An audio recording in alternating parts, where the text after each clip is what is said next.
Bonjour à tous et merci d'être à l'écoute encore sur ce podcast. Aujourd'hui, j'ai un rayon de soleil de l'autre côté de mon micro. Je vous présente Julien. Julien nous va dire, pas du tout. Julien va nous dire qui il est. Bonjour Julien. Oh, salut Sophie, merci pour le rayon de soleil, j'aime bien. Ça me parle, évidemment beaucoup. Je me présente, alors moi c'est Julien, j'ai une personne qui m'a dit ça en live Insta, genre à chaque fois je teste de nouvelles choses pour me présenter et moi ça va être un peu pareil, je canalise, je laisse venir ce qui vient et l'idée c'est qu'avant tout, moi, je me définis dans l'identité d'un moine entrepreneur ou alors un entrepreneur spirituel. C'est-à-dire qu'il y a toute la partie business, communication, marketing, argent, mindset, organisation, le truc hyper concret dans la matière, le yang, et puis le côté yin, qui est le côté émotionnel, le côté spirituel, le côté perché, le côté je capte des choses dans l'invisible, le côté univers ou autre. Ce truc-là, les deux reliés font Julien entrepreneur spirituel. Et ça fait bientôt, ça fait 3 ans et demi. En novembre, ça fera 4 ans que je me suis lancé à mon compte. J'ai commencé par le podcast. Et puis, au fur et à mesure d'être à son compte en tant que solopreneur, il y a tellement de casquettes qu'on peut prendre. Et pour moi, multipotentiel, c'est génial parce que c'est hyper excitant et que ça me permet de développer plein de compétences et de faire danser tout ça en harmonie, puis de le transmettre à des femmes entrepreneurs perchées aussi. J'ai beaucoup de femmes dans mes accompagnements, 90. J'ai eu quelques hommes, mais il y a vraiment cette idée de couple pro qui fonctionne très bien entre mon masculin et puis leur féminin. Et le côté, vas-y, comment on vend, comment on met dans la matière, comment on a le courage de se montrer face cam, comment voilà, on a ces énergies-là qu'on a chacun et chacune de nous. Mais elles viennent vraiment se nourrir aussi de ce truc-là que je suis allé chercher moi aussi parce que j'étais très dans mon féminin, dans mon imaginaire, dans mon émotionnel avant et je suis venu vraiment avec le business me mettre, dans mon masculin, dans mon courage et prendre la place, prendre ma place et aider les autres à le prendre, à la prendre également, à exister pleinement telles qu'elles sont. Et mon but, c'est de rayonner, donc aussi le côté Juno, rayon de soleil. Au début, c'était Juno du soleil pour tes oreilles, parce que c'était la radio et le podcast, avec laquelle, j'ai vraiment commencé à faire entendre ma voix et c'est vraiment ça parce qu'au fur et à mesure, j'ai remonté, mais on pourra en parler. Avec mon histoire, je suis né après un enfant mort-né, donc j'étais un rayon de soleil aussi pour ma maman, pour mon père qui sortait d'un deuil. Donc du coup, ça a été aussi, pour moi, le côté enfant sauveur, quoi et ça m'étonne pas qu'aujourd'hui, j'adore aider les gens, accompagner et puis de sortir du sauveur, mais d'être vraiment, au service et de pas imposer mon aide, mais plutôt de l'apporter si la personne, veut investir et développer, ce développement de son business, de son être et tout ça est magiquement, et merveilleusement bien relié, quoi. Alors, tu as apporté une super réponse et un début de réponse à la question que j'allais te poser par la suite. Quel est, quel a été, pardon, le chemin de Julien pour devenir, parce que j'imagine que tu n'as pas toujours Juno Audio, t'es pas né Juno Audio. J'imagine que tu as dû, avant de te lancer dans l'entrepreneuriat, effectuer d'autres jobs. On va parler du chemin de ta scolarité jusqu'à aujourd'hui. Quels ont été les événements marquants, propulsants vers ton identité actuelle? Le chemin, il est long. J'ai 39 ans aujourd'hui et en gros, le premier événement marquant, donc j'en parlais, c'est vraiment ma naissance après un enfant mort-né. Mon grand frère Jérémy qui est mort, je crois, quelques heures après ou une journée après, sa naissance et donc j'arrive après, après ce décès-là, donc dans un deuil. Et effectivement, je l'ai vu en constellation familiale. Je ne sais pas si vous voyez ce que c'est les constellations familiales. Vous revivez des événements et les personnes, une personne va incarner mon papa, une autre ma maman, et puis on voit comment ça danse. Et c'est assez magique parce qu'il se passe plein de choses et les personnes viennent interagir d'une manière hyper sensée par rapport au schéma familial, à la constellation familiale. Et c'est ça qui est hyper intéressant, parce qu'on est tous reliés dans nos familles, dans nos lignées aussi qui viennent de bien plus loin, ce qu'on appelle le transgénérationnel. Et en fait, en vivant de ça, c'était vraiment pour moi ma blessure fondamentale, mon élément déclencheur de j'arrive et sur la constellation, vous voyez que mes 2 parents regardaient donc l'enfant mort-né, normal, ils sont en deuil et moi j'arrive genre: «Les gars, vous me voyez pas, quoi». Je n'existe pas dans les yeux de mes parents en tant qu'enfant. Mmh. Évidemment que mes parents ils étaient trop heureux de m'avoir. En plus après un deuil, d'avoir un enfant qui naît, c'était la grande joie. Mais moi, j'ai perçu ça comme: «Je suis pas assez vu là les gars, quoi». Donc ce truc-là, ce besoin d'exister m'a porté et m'a vraiment, j'ai vécu cette blessure fondamentale régulièrement toute ma vie. Et en fait, il y a vraiment on fonctionne un peu de cette manière, on arrive sur terre, on vit un choc émotionnel assez fort et en fait, Frank Lobvé, il en parle, c'est comme si tu avais un gros, paquet d'énergie, genre tu prends 10 000 volts dans la gueule, mais tu peux pas ton corps peut pas le supporter. C'est tellement fort qu'émotionnellement, tu le mets dans ton aura. Donc ça se balade et puis au fur et à mesure, la vie va te ramener des événements pour que tu puisses vider ce sac. 1000 volts par-ci, 1000 volts par-là. Tout ça, au Oui, fur et à mesure, ça va s'évacuer et on peut fuir pendant des années, en fait, ces situations si on veut pas les voir et on revit toujours ces mêmes schémas. Ça peut être des relations toxiques, ça peut être, des faillites, des trucs par rapport à l'argent, par rapport à tout ce que tu veux. Tout ça a un sens et vient de ce qu'on est là, venu sur terre à apprendre. En tout cas, c'est dans mes croyances et dans ma réalité que je vois régulièrement. Et en fait, si tu veux, bah, je l'ai vu répéter plusieurs fois. À un moment, ma maman est partie travailler. Donc de nouveau, moi je l'avais eu jusqu'à mes 5, 6 ans, un truc comme ça. Bah, elle part bosser, travailler dans un restaurant, beaucoup de taf et tout. Mon père avait déjà une boîte et donc du coup, ils bossaient à fond tous les 2. Je vais chez mes grands-parents, je change d'école, je me mets à prendre du poids. En gros, tu vois, émotionnellement, bah, je commence oui, à vivre mes émotions, je revis ce truc-là, mais j'existe pas et ma maman, elle était là, puis d'un coup, elle va travailler. Pourquoi? Puis en plus, on n'explique pas toujours aux enfants ce qui se passe et tout, mais nous, on comprend tout, hein. Faut vraiment oui, les enfants, ils s'imbibent de tout ce que vous faites, quoi. Donc, même très, très jeunes et même dans le fœtus, on le voit très bien qu'émotionnellement, il y a plein de choses qui se transmettent. Donc, c'est pour culpabiliser personne, mais prendre en compte vraiment de: «Ah ouais, OK, tout ça, c'est perçu». Donc autant le dire, l'exprimer et le faire, comprendre à ses enfants. Mais bon, évidemment, donc je vis ce truc-là, donc je prends beaucoup de poids. J'ai mon adolescence, régulièrement, il y a des choses qui se passent comme ça par rapport aux copains, par rapport à la famille. J'ai toujours un peu ce truc, bah, j'existe pas, pour l'autre et moi, je me réfugie beaucoup dans mon imaginaire. Je dessine beaucoup, je fais, vraiment tout un truc autour de l'artistique, je me nourris plein de choses, de contenu. Je suis vraiment dans ma tête, dans mon monde, dans ma tête, tu vois? Parce que, bah, la matière me f savoure-le. Moi, c'est ma difficulté parce que j'ai toujours l'appel de l'extérieur. Donc ça, c'est vraiment mon chemin et donc j'ai revisité, pas mal de choses, mais j'étais beaucoup dans mon imaginaire et donc du coup, le côté bande dessinée relié à l'informatique, l'infographie est arrivée dans ma vie et en fait, si tu veux, lycée et tout, ça allait, j'étais pas un élève, médiocre, mais moyen, quoi. Je suis pas du tout à la hauteur de ce que je pouvais faire vraiment parce que ça m'intéressait pas de ouf. Je suis passé après le bac, je suis allé directement en école de 3D. Mes parents m'ont trop soutenu, ils m'ont vraiment, bah, permis d'aller à chaque fois vers là où j'avais envie d'aller, en fait. Ils m'ont toujours soutenu: «Je vais faire de la 3D, vas-y», alors que c'était pas trop développé à l'époque et en fait, oui, c'était vraiment, un métier, d'avenir et qui se développe encore aujourd'hui beaucoup. Les films d'animation, tu vois? Avec toutes les chaînes comme Netflix, Disney et compagnie, il y a plein, plein, plein de trucs et donc j'ai, fait 3 ans d'études à Nice et ensuite je suis passé à Orly faire, 2 non 3 ans, 2 ans à Nice et 3 ans à Orly. J'ai appris le métier de réalisateur de films d'animation. J'en ai fait 2 de courts métrages et puis ensuite je suis allé bosser chez MacGuff qui font Les Moi Moches et Méchants. Donc là, c'était Julien, toujours dans son univers, toujours très à l'extérieur de lui-même, tu vois? oui. Et pas vraiment à prendre soin de ce que j'ai envie de faire pour moi ou de développer des projets sur la longueur. Je faisais plein de choses, mais jamais je mettais ça dans la durée, quoi. Jamais j'arrivais à concrétiser les choses parce que c'était toujours l'appel de l'extérieur, les soirées, les filles, s'amuser et passer peu de fois plus aller se divertir plutôt que d'aller vers quelque chose qui me construisait, quelque chose qui me nourrissait vraiment. Donc voilà, j'étais toujours en train de chercher l'amour à l'extérieur plutôt qu'à l'intérieur de moi. Ça, c'était une grande, grande première partie de ma vie. Je fais un point là, une étape là ou je continue? Non, je trouve que c'est juste génial ce que tu viens de dire. Et ça réveille plein de choses sur, sur les personnes qu'on accompagne. On se dit, ah tiens, là, ce qu'il vient de dire, c'est très intéressant. Effectivement, il y a effectivement ce schéma de toujours vouloir plaire et d'être dans la séduction, en fait. Mais séduire l'autre avant de se séduire soi-même. Exactement. C'est vraiment ça et j'ai passé un grand, grand moment de ma vie. Aujourd'hui, ça va parce que ça fait 5 ans vraiment, on va dire, allez, un peu plus de 5 ans que j'ai commencé le travail d'introspection, le travail de développement personnel, de croissance personnelle. C'est-à-dire que j'ai retourné le regard à l'intérieur de moi-même. J'ai porté attention sur qui je suis et sur tous ces schémas-là. C'est pour ça qu'aujourd'hui, je peux en parler facilement. C'est parce que ça fait, 5 ans que je potage là-dedans et que surtout que je raconte ça. J'en parle dans mes podcasts, j'en parle sur Insta, j'écris des newsletters. Bah, tout ça, ça permet de mettre des mots et de comprendre ce qu'on vit parce qu'en permanence, on est là en train de connecter ces choses-là et de comprendre en écoutant des podcasts, aussi en écoutant d'autres personnes, en se faisant accompagner. Je me suis beaucoup fait coacher, je continuerai à le faire. Et puis je fais des soins énergétiques dans le transgénérationnel, dans les mémoires karmiques, c'est passionnant tout ça et c'est là où on connecte les points.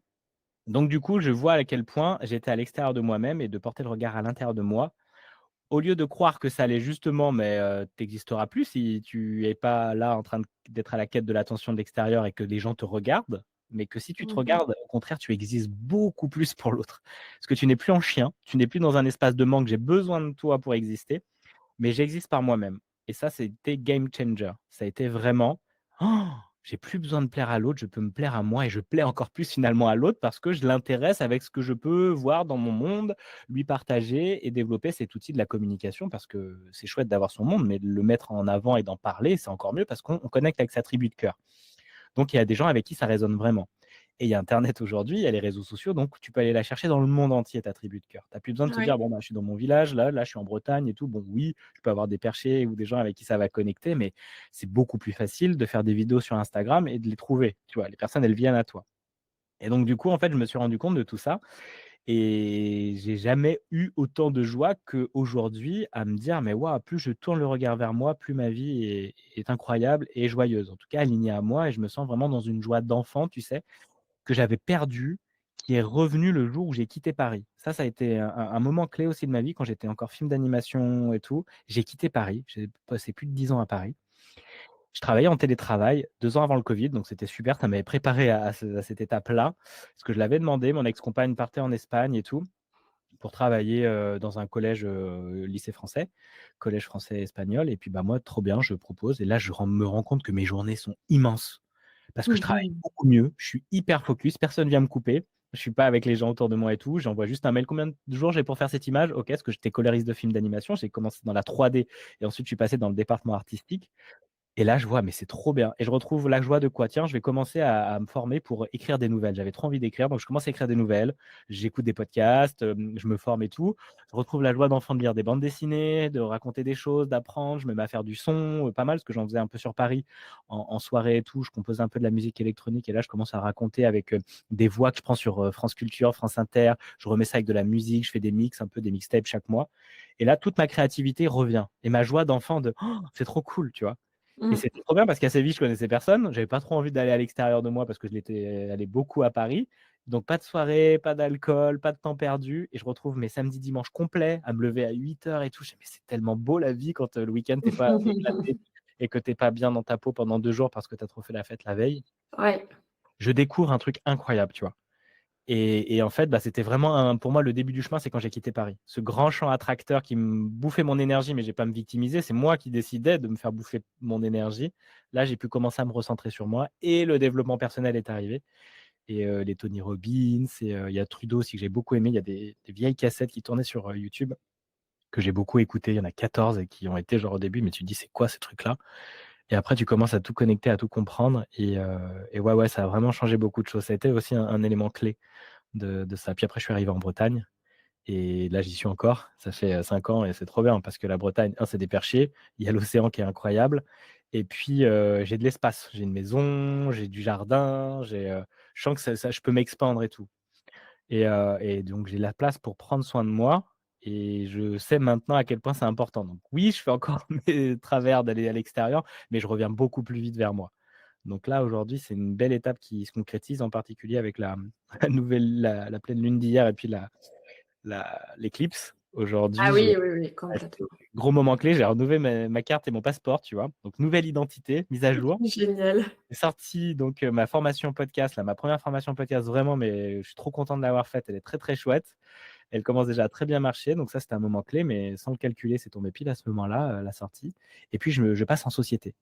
Donc Juno, passe en SAS et ce truc-là, je pensais pas que ça allait arriver comme ça, mais finalement, il y a eu une accélération. En 3 mois de cette année-là, j'ai fait mon CA de l'année dernière. Parce que l'année dernière, le début d'année, c'était galère et tout. J'ai revécu ce truc de: «Putain, mais j'existe pas. J'adore ce que je fais, mais j'existe pas. J'ai pas d'argent, j'ai pas de monde qui vient plus que ça sur mon Insta» et je l'ai traversé, j'ai été accompagné et là, ça y est, je suis passé vraiment à une autre étape. Donc il y a quelque chose de clé aussi qui joue aujourd'hui. On en reparlera après dans 5 ans, ce qui s'est passé par la suite.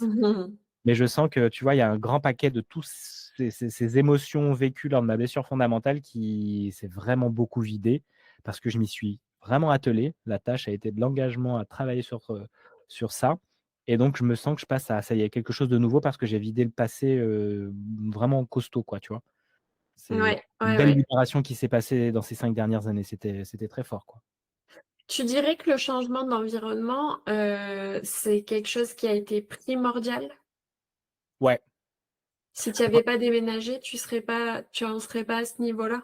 tu as tout à fait raison. Je pense que c'est hyper important de bouger et de changer d'endroit. de changer d'espace, si tu habites dans un petit appart, comment tu veux que ton aura et ton énergie s'expandent quand tu as tout, l'immeuble qui est là aussi, tu vois? Tu es trop impacté et à Séville, déjà, ça a changé la taille de la ville et rien à voir avec Paris et l'énergie et tout, la densité est vraiment différente. Puis il y a le soleil et tout, il y a vraiment quelque chose de vraiment différent. Puis le pays et tout, enfin, il y a les lignes aussi, chaque pays, en géobiologie, ils en parlent beaucoup et tout. Tout ça a une influence sur toi et sur ta manière d'être. Donc bouger, peut-être à des moments, tu vas dire: «Non, c'est pas là», puis tu sais, d'aller goûter la place qui te va le mieux et de t'autoriser à le faire. Mais je le faisais inconsciemment, mais la vie m'a toujours bien porté parce que pour moi, c'est ça aussi la définition de l'abondance. Tu auras tout ce dont tu as besoin au moment où tu en as besoin, si tu écoutes, évidemment. Et en fait, à un moment, de toute façon, j'ai l'impression que là, on accélère les gens, tu peux plus vraiment, soit tu fais burn-out, soit ça casse, tu vois? Ton corps ou autre, et à un moment, tu es obligé de faire le changement parce qu'il y a plus le temps à rester comme ça dans ce truc-là, dans l'ère dans laquelle on vit. Mais le changement de lieu est fondamental. Ouais. Je sais que cette année, je vais changer. D'ici fin d'année, je pense que je vais changer de lieu, s'il y avoir des déplacements dans la maison et tout, mon propriétaire et tout, donc je pense que je vais changer et là, pareil, ça va créer quelque chose de nouveau en moi. Donc le mouvement est très, très important, tu as raison, ouais. Ouais, ouais, ouais. Je le vis complètement. Alors, j'ai mon estomac qui gargouille, je suis désolée. T'inquiète, on n'entend pas. Je le comprends complètement parce que moi, clairement, j'ai migré vers la Corse et c'est cet élément déclencheur-là qui du développement personnel, j'en faisais déjà, à la base sur le continent parce que à la base, ma formation, c'est agent immobilier, donc tournée vers les besoins des gens et c'est en venant en Corse que tout a changé. Mais quand je te dis tout, c'est tout. Tu as déjà fait l'exercice de regarder une photo de toi, avant et maintenant? Non, mais c'est pas mal parce que j'ai fait des photos d'identité, donc je vais pouvoir les regarder, oui.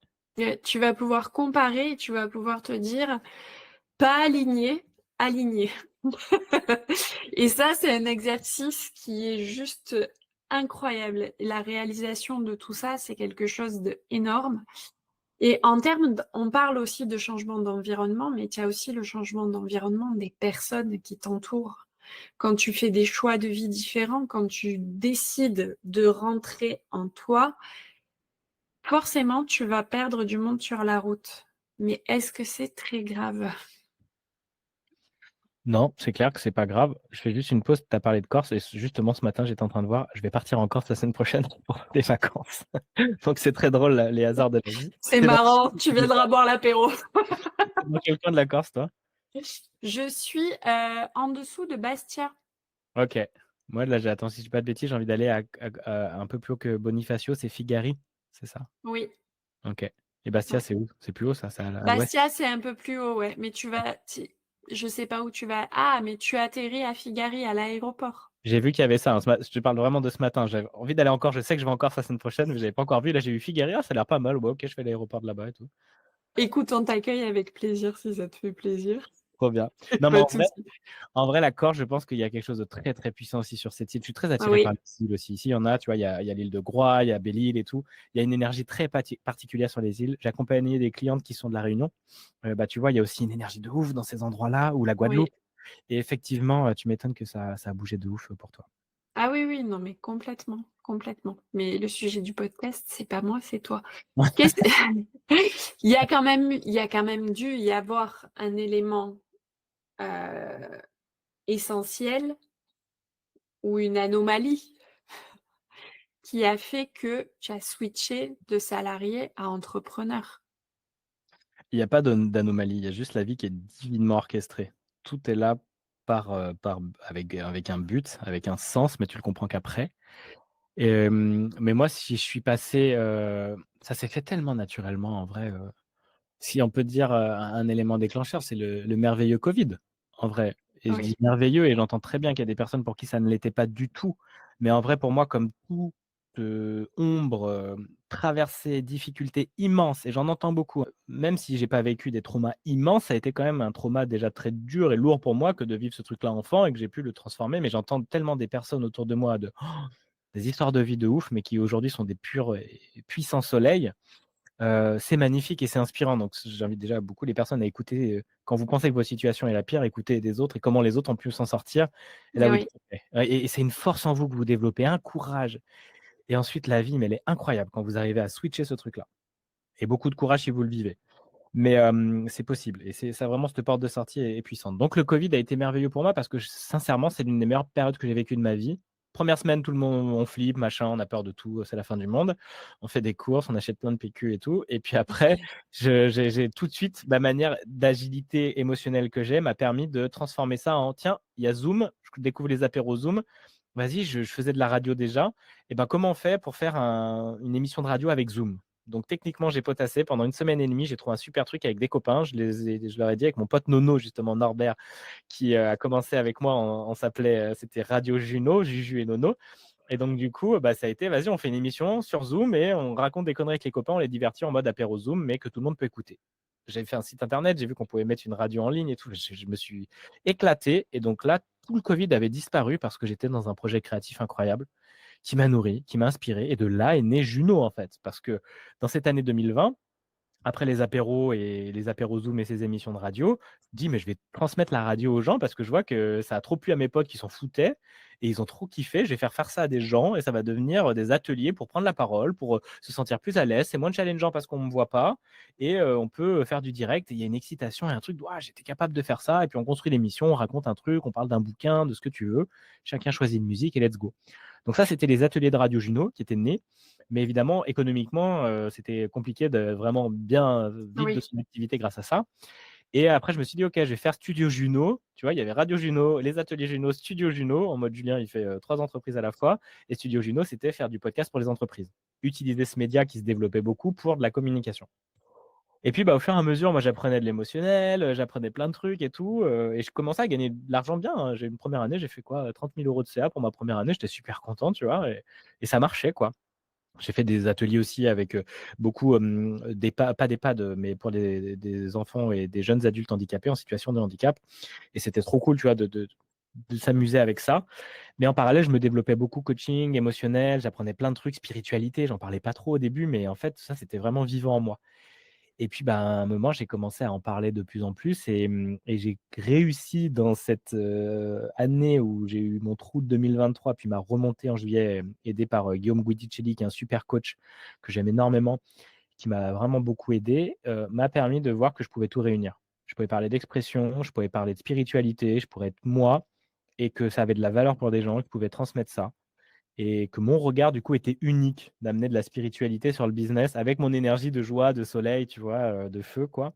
Et qu'avant, je m'autorisais pas trop à le montrer, par peur d'être, bah, mis de côté, que tu as une niche, tu vois? Voilà, je dois parler que de podcasts, que de trucs, tu bosses pour des entreprises, qu'est-ce qu'ils vont dire si, tu es en train de leur parler mmh, émotionnel, spirituel, tu vois? Et alors que moi, j'entendais plein de choses, c'est les personnes que j'accompagnais, tu vois? J'avais vraiment, je voyais plein de schémas, plein de trucs qui putain, là, tu sais, j'entends des voix, j'entends les gens, bah, il y a plein de trucs où tu vois que ça va pas dans leur vie, en fait. Donc, oui. moi, je commence à vraiment, tout percevoir. Donc à un moment, c'est frustrant de te dire: «Ces gens, ils ont absolument pas envie de changer» et que toi, tu es en plus en train de voir tous leurs schémas, tous leurs trucs et ça, c'était pas utilisé un peu ce côté super pouvoir, de sensibilité n'était pas utilisé. Bah, aujourd'hui, il l'est pleinement parce que je suis avec des personnes qui veulent vraiment et qui parlent la même langue que moi, avec Oui, l'invisible, avec la spiritualité, avec qui, du coup, bah, ça résonne et ça clique et il y a des vrais chamboulements hyper rapide, hyper puissant. Donc c'est là tout l'intérêt pour moi. Mais avant, qui j'étais pour pouvoir demander à des personnes, tu sais, c'est le côté sauveur: «Je vais te sauver, je vais t'imposer le truc», mais la personne n'a rien demandé, fous-lui la paix.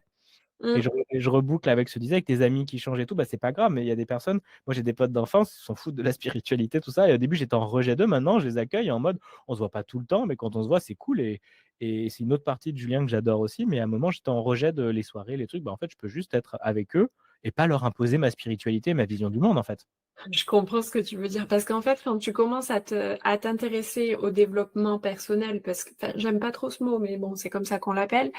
Quand tu commences à rentrer à l'intérieur de toi et que tu commences à comprendre les mécanismes de décision, tout ça, tu as tendance à te dire: «Mais tu vois les choses décuplées chez les autres». Mmh. En fait, tu montres du doigt les choses chez les autres, ça vient te pointer, puis ça vient te ça vient te chercher, en fait. Ça vient chercher une émotion chez toi qui est pas très cool et tu es dans cette sphère de développement personnel, de bienveillance, mais à la fois, ça vient te chercher quand tu as une mauvaise réaction en face de toi, du coup, tu rentres dans ta culpabilité. il y a un réel travail à faire à ce niveau-là et vraiment, je pense qu'on ne peut dépasser ça uniquement en se faisant accompagner. Ouais, ouais, parce que tu as pas le regard sur ta propre histoire de la manière dont un coach ou une coach ou des personnes pourraient te l'apporter, que ce soit des énergéticiens, astro, ou toutes les pratiques que tu veux. Elles ont un regard forcément différent sur ton univers et toi, tu vas le voir: «Oh putain, j'avais pas vu. J'avais pas vu ce truc-là». Mmh. Tu vois? Donc il y a vraiment l'idée, mais ça fait partie du travail, hein, d'aller voir, comme tout est miroir, putain, si ça m'énerve, c'est juste qu'avant tout, moi, quand ça m'énervait pour la spiritualité, c'est juste qu'avant tout, il y avait ça me mettait le miroir d'une part de moi qui me jugeait: «Bah, c'est con ce que tu racontes, c'est fou, c'est perché, c'est pas concret, non, c'est n'importe quoi, c'est des conneries là, tu es en train d'être à côté de la plaque, hein, tu te plantes», mais c'est une partie de moi que je voyais juste en miroir chez les gens. Une fois que c'est accueilli, les gens, ils s'en foutent parce que moi, je Mais m'en oui, fous à l'intérieur de moi, tu vois? Et c'est intégré. C'est plus en mode mais quand tu es là encore un peu, là, tu doutes sur plein de trucs, mais tu as pas vu assez d'exemples dans ta réalité pour que ton cerveau, il dise: «Ah bah si, quand tu sors de l'argent, il y en a d'autres qui rentrent et bien plus. Quand tu es dans ta joie, tu as plein de gens qui viennent à toi». Quand tu vois? Et tu as besoin de voir ça, tu as besoin de voir que tu as tes compétences et tu as besoin de voir ce que tu dis, ben, ça clique et que ça marche. Mais avant, bah, tu es en permanence montré si tu as du doute, l'univers te montrera le doute en face de toi et oui, quand oui, tu accueillis ça, complètement. quand tu es dans l'amour pour toi et pour tout ton univers, tu as rien à juger, rien à prouver, c'est OK, c'est un chemin, hein, mais ça veut dire que justement, tu es en paix à l'intérieur de toi. Pour moi, l'état que je vis, c'est l'état de paix intérieure. Tu peux me dire ce que tu veux, j'ai aucun jugement pour toi et je me sens pas jugé en miroir ou besoin de prouver ma valeur ou besoin de te dire que: «Ouais, mais là, je suis pas d'accord». Sauf si la personne rentre dans tes frontières ou vient un peu t'agresser ou autre, tu remets les frontières, tu replaces, tu te casses si c'est vraiment nécessaire parce que tu as toujours ce pouvoir-là. Mais, en fait, moi je te casse pas les couilles, ne me casse pas les couilles et tout va bien en fait, tu vois? Parce que j'ai Mmh, pas à te prouver. complètement, Moi je parle avec ma tribu de cœur sur Instagram, sur mon podcast, avec eux on connecte et si je connecte pas avec toi sur ça, on connectera sur autre chose et c'est ça pour moi aussi l'amour, inconditionnel, tu vois? complètement. Je t'entends beaucoup utiliser le mot, perché. J'ai 2 questions à ce sujet. Qu'est-ce que ça veut dire pour toi être perché et à quel moment tu te l'es autorisé d'être perché? Elle est bien cette question. Je fais juste une parenthèse, tu m'as inspiré tout à l'heure, avec développement personnel et effectivement, j'ai plus envie de dire de l'effeuillement personnel. Mmh Parce mh. qu'il y a cette idée de l'oignon et je trouve que ça va bien, je vais le réutiliser donc merci pour l'inspiration. Il y a vraiment cette idée au fur et à mesure, on revient à la source, on revient à ce cœur, à ce diamant, à cet amour, qu'on a à l'intérieur de nous et sans toutes les couches qu'on a pu avoir, présent ou passé et vie passée. Hem, du coup, attends, j'ai perdu ta question. Oui, perché. Perché, en fait, pour moi, nous sommes toutes et tous des canaux entre ciel et terre. Donc si tu veux, c'est pour ça que le médium, c'est juste la personne qui fait le lien entre le ciel et la terre. Donc l'invisible, ce qui n'est pas perceptible et on voit un peu ce haut-bas, mais c'est pas vraiment haut-bas, c'est pour moi, juste il y a ça circule. Il y a tout l'invisible qui est non Oui, palpable et il y a la matière concrète qu'on voit se manifester dans nos vies. Et donc quand tu es médium, quand tu es canal, tu es juste le lien entre ciel et terre.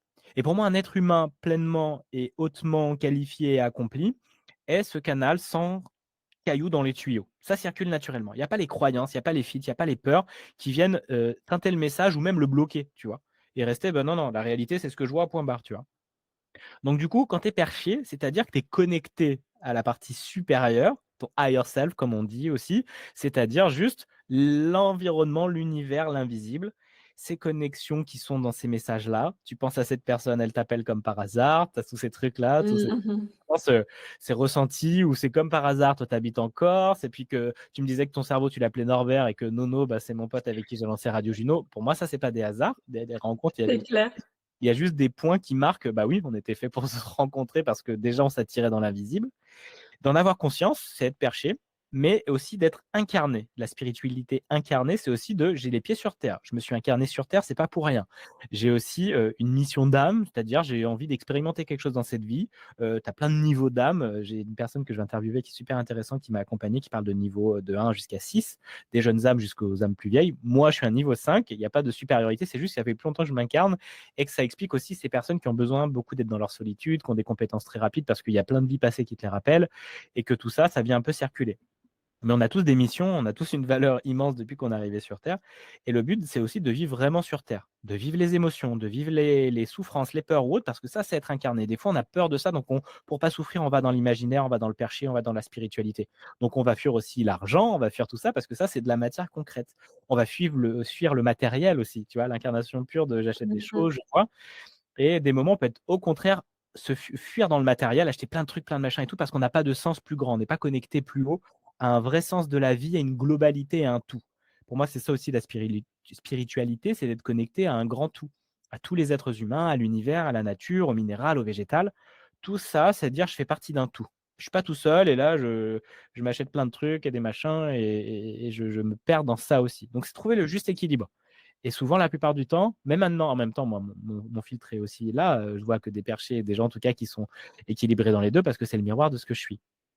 Et au début, pareil, moi j'étais un peu trop dans la spiritualité, moins dans la matière. Et tu vois, il faut trouver le juste équilibre. Et c'est ça qui est chouette. Mais pour moi, percher, c'est pas du tout péjoratif. C'est au contraire déjà de prendre à pied de nez les critiques qu'on pourrait te faire. Ah, lui, il est perché. Bah ouais, grave, je suis perché. Je récupère ça sans problème parce que je sais que je suis perché, mais aussi incarné.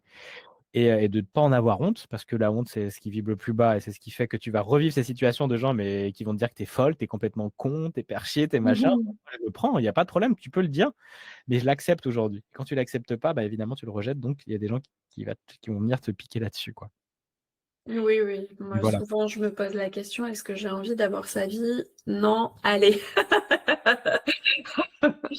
Voilà. Et voilà, de qui tu t'inspires, qui tu écoutes, qui te nourrit. Et effectivement, si c'est une personne, et puis fous-lui la paix, hein. Moi, je veux dire aux gens que je vois et tout, je vais leur foutre la paix de, j'ai pas à les changer. Ils ont leur vie qu'ils ont envie de vivre. Qui je suis, moi, pour leur dire que ce que moi je pense est mieux pour eux, quoi. Bah, moi, je vois que ça me fait du bien. OK, bah, je le partage. Et s'il y a des gens qui sont nourris par ça, j'ai un endroit où j'en parle. Donc, ils vont venir et ils vont s'inspirer et peut-être cheminer là-dessus. Donc, tant mieux pour eux. Mais moi, j'ai rien à imposer à personne, quoi. En tout cas, je m'efforce à le faire et j'ai été beaucoup sauveur aussi. C'est moi qui ai raison et tout. Mais non, tu préfères être heureux ou avoir raison, hein, comme dit Marshall Rosenberg, hein. Oui, oui, oui. Mais ça, ce syndrome du sauveur, c'est quelque chose d'assez terrible à combattre parce qu'on va imposer notre aide à quelqu'un qui l'a même pas demandé. Et souvent, j'ai une copine qui m'a dit ça, qui s'appelle Cécile. Elle va sûrement écouter ce podcast. Et elle m'a dit, euh, sur le coup, le cadeau était mal emballé. J'adore cette expression. Un cadeau mal emballé, c'est exactement ça. J'adore cette expression. Elle est très, très chouette. Et ça, c'est quelque chose que je repense toujours. Il y a des phrases clés comme ça qui viennent nous heurter quand on se perd et qu'on va agir encore sur nos vieilles croyances. Et souvent, je me dis, non, là, Sophie, tu es en train de mal emballer ton cadeau. Reprends-le. Fais un joli paquet, pose juste une question peut-être au lieu de donner ton avis. Mais justement, on y vient. Toi, tu accompagnes, tu te fais accompagner, mais tu accompagnes aussi beaucoup. Tu coaches beaucoup. J'ai écouté là dernièrement un podcast de 2 heures et demie de coaching en live. J'ai trouvé cette idée juste géniale, ultra généreuse, ultra impactante, ultra rayonnante. Vraiment, j'ai trouvé ça incroyable. Et ça va permettre à certaines personnes de se donner l'autorisation de. On te retrouve où? Quelles sont tes formes d'accompagnement au-delà de ta formation sur le podcast, que je trouve incroyable, parce que porter sa voix sur ces projets, forcément, c'est quelque chose de ouf. C'est mettre en lumière l'invisible par la voix, par le son, ça sort de son corps, ça a toute une signification. Tes accompagnements, ils ressemblent à quoi? Et on te retrouve comment, sous quelle forme?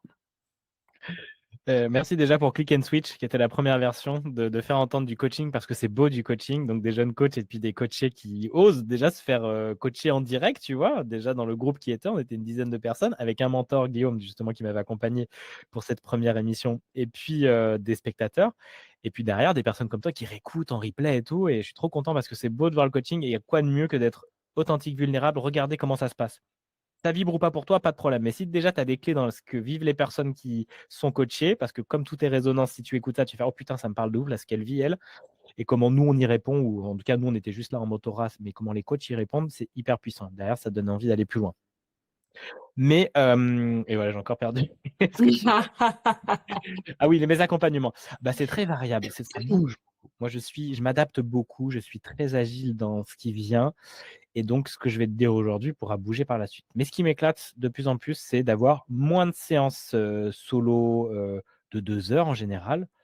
J'en fais 3 par semaine aujourd'hui. Mais c'est des personnes soit qui me reprennent régulièrement les séances, soit un pack de 3, ou une séance ponctuelle sur une problématique et on vient voir ce qui se passe dans l'invisible, dans le business, dans tout. Je suis très holistique, donc ça danse beaucoup dans ce cadre-là en fonction du problème que la personne elle a. Mais évidemment, c'est souvent pour pourquoi j'arrive pas à développer mon activité, ma visibilité, pourquoi je gagne pas assez d'argent, pourquoi j'arrive pas à mettre mes tarifs plus élevés, pourquoi je freine à faire ci, ça, et cetera. Mais tout est relié au pro, au perso, tout danse ensemble et la plupart du temps, on revient à papa, maman et sinon c'est plus loin. Mmh Donc mh. là, vraiment des séances solo, je m'amuse, mais de plus en plus, je préfère le groupe. Donc là, j'organise une retraite, où il y a 10 personnes qui vont venir, 10-11 personnes. Il reste 3 places là dans cette retraite en Bretagne et là, c'est de faire venir des gens. J'ai des mentors, j'ai donc Clémence Dutheil et Laura Nathalie qui viennent pour, amener leur énergie et on passe 4 jours ensemble dans un lieu de ouf, sauna, piscine et tout. On mange bien et on bosse sur le business et sur ce qui peut freiner passer au palier supérieur d'un business. Mais vraiment y aller quoi, se développer. Laura Nathalie, elle cartonne, Clémence Dutheil, il y a plus de 40 000 abonnés, tu vois? Elles ont passé des paliers hyper nourrissants déjà pour moi et pour les personnes qui seront présentes. Donc créer des événements et des expériences, c'est cool. Je suis vraiment un créateur d'expériences, je voyais dernièrement, c'est ça qui m'éclate, comme l'expérience Click and Switch. Ah, c'est génial de voir des gens qui sont coachés en direct, de le partager en format audio. Ah ouais, c'est rigolo ça. Donc j'ai envie d'aller faire des expériences en vrai, ce même type de format, mais dans des salles, tu vois, dans des événements. Donc ça, je vais agrandir mon espace d'expression. Mais sinon, aujourd'hui, je pense que je vais développer beaucoup plus de formations où j'ai pas à intervenir et à répéter ce que je dis.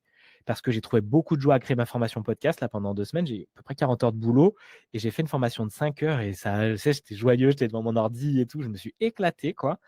Et je me suis dit, j'ai trop envie de parler de plein de choses. Alors, je vais faire ces podcasts Révolution, donc je vais faire Insta Révolution. Il y a CapCut Révolution qui arrive aussi pour le logiciel de montage vidéo. Et ensuite, j'ai envie de parler, genre par exemple, j'ai envie de partir une semaine, donc soit comme en Corse ou dans d'autres endroits. Je prends 3-4 bouquins et j'en fais un résumé en plein d'audio, si tu veux. Un résumé, mais avec ma vision des choses et tout, et je transmets ça. Et ça serait des petits produits que tu pourrais acheter. Et à écouter comme ça te nourrit, ça t'inspire et j'y mélange ma teinte et en même temps ce que j'ai compris de ce bouquin sur l'organisation, sur, la spiritualité, ce que tu veux. Donc ça j'ai vraiment envie d'aller plus dans cet espace où je suis dans ma solitude et ensuite je viens expirer au monde ce que j'ai compris, métaboliser par ma pensée et par ma manière de voir le monde. Donc je vais de plus en plus faire ça, comme ça je scale mon business, je le mets à l'échelle et moi j'ai de moins en moins besoin d'être en présentiel. Par contre, Mmh. les moments où je serai en présentiel, ça sera soit des coachings solo avec certaines personnes pendant des créneaux, tu vois? Genre, avec des prix plus élevés, mais à des moments clés, ou alors du groupe, petit ou plus grand groupe, pour, vraiment m'amuser. Aujourd'hui, c'est ça que je sens qui m'éclate et que je vais vers quelque chose d'un peu plus Julien, plus du temps pour soi, pour moi, que pour l'extérieur. Mais je continue à créer du contenu sur les réseaux, à parler en podcast, parce que c'est ça qui fait grandir ma visibilité, qui attire du monde à moi, quoi. C'est là que je t'ai trouvé d'ailleurs, hein. Et par un créneau tout à fait non connu, parce que c'est Oriane qui m'a fait venir à toi, Génial. qui faisait un live et hem et c'est Oriane qui m'a fait te découvrir, en fait, et j'ai dit: «Mais ce mec, il est trop génial!» Merci. J'ai adoré, la luminosité, le sourire et tout, j'ai trouvé que l'énergie était dingue et en plus tu faisais un podcast, donc le podcast, je suis allée écouter, j'ai adoré tout de suite. Et ensuite, ce qu'il y a de très, très drôle, c'est que tu as, interviewé ma mentor actuelle qui est Sophie Grenat, Tout à de fait. Riche au féminin. La meuf incroyable, que qui qui a fait que là, j'ai un gros switch qui est en train de se passer et que ce qui va arriver par la suite va être énorme. Donc Génial, génial. Elle est super Sophie, ouais, j'ai beaucoup aimé. elle est incroyable. On l'embrasse si elle nous écoute. On Carrément. l'embrasse fort, fort, fort. J'ai hâte de savoir ce que ça aura donné ta retraite en Bretagne. Moi aussi. J'ai vraiment hâte. Si tu avais une phrase de conclusion pour les gens qui nous écoutent, un conseil ultime qui en ce moment te traverse et que tu aurais envie de repartager comme ça? Bah, comme j'ai dit dans ma vidéo ce matin là que j'ai faite dans mon lit, soyez puissamment véritable. En fait, il y a vraiment cette idée, mais soyez vous authentique. Enlevez toute la technique, enlevez tous les trucs qui vous font chier. Montrez juste vous tel que vous êtes. On s'en fout si vous mangez vos mots, on s'en fout, comment vous articulez les pensées, les choses, ce qui vient, vient et continuez, répétez. Parce que plus vous vous envoyez cet amour de: «Je m'accepte dans toute ma mon imperfection qui est» et plus on le fait, plus on s'améliore, évidemment. Donc ça devient de plus en plus facile et on s'exprime de mieux en mieux et c'est trop joyeux et c'est trop kiffant et ça va vous amener vers un truc de dingue donc soyez vous, en fait. Tous les autres sont déjà pris comme disait déjà, Ouais. j'ai oublié son nom, l'auteur anglais. Mais franchement, ouais. soyez vivants, quoi. Et on s'en fout du regard des autres. Ça nous enferme tellement. Soyez vous, quoi. Génial. Je terminerai en disant qu'il n'y a pas d'action parfaite, il y a juste de parfaites inactions. C'est très bien ça aussi. Phrase de 1920, mais qui fonctionne aujourd'hui encore très bien. Je te remercie vraiment de tout ce que tu as partagé avec nous. J'espère que ça vous aura inspiré. Je te remercie, Julien. Merci à tous d'avoir été à l'écoute de ce podcast. Et mettez-nous un 5 étoiles parce qu'avec Julien, on le mérite bien quand même. De ouf. Mettez-nous des 5 étoiles, carrément. Large. Merci. Merci beaucoup, Sophie. Merci.